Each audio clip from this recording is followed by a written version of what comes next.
Okay, so back on the screen where we were talking about string literals, we had this. So we defined subtotal as an integer. And then we set it equal to 150. And then we did this. We had subtotal, and this is a string, notice, because it has quotes around it. And then ampersand, and then this subtotal, which is this. So this is an integer. And then an ampersand, and then quotation marks. So this is also a string. So we have a string, ampersand, string, it's an integer, ampersand, string.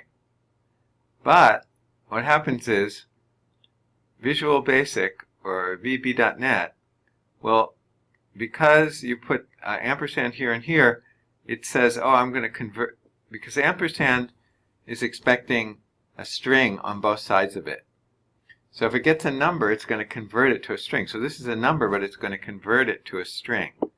So sometimes Visual VB.NET will make conversions for you, and that will happen in this case.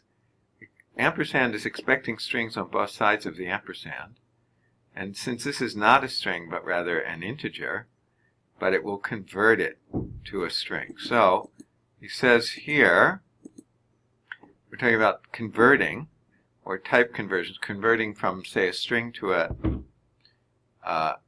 converting from a number or an integer to a string. So sometimes Visual VB.NET will do the conversion for you. So that means it's implicitly done. It's done. It's kind of hidden, but it is done. This means that the conversion is automatic. It'll convert things for you even if you don't do it. Sometimes those conversions are narrowing.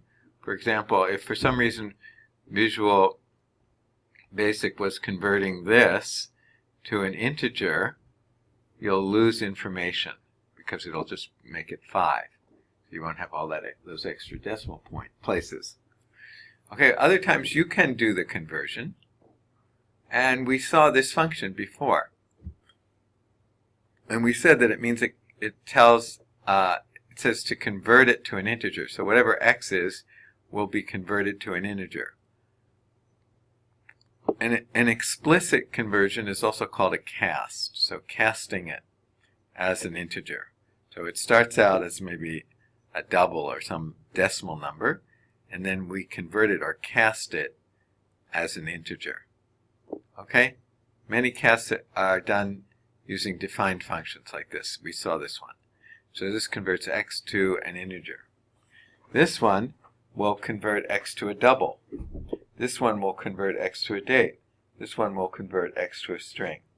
So you can use these functions to do the conversions. Sometimes it'll just happen by itself, whether you mean it to happen or not, but you can explicitly do the conversions yourself. Okay? And then there's another function called ctype, and that works like this. You say d was a double, and I is an integer, and you can do this. Ctype d, so you put in d into the ctype function, and you say what you want to convert it to.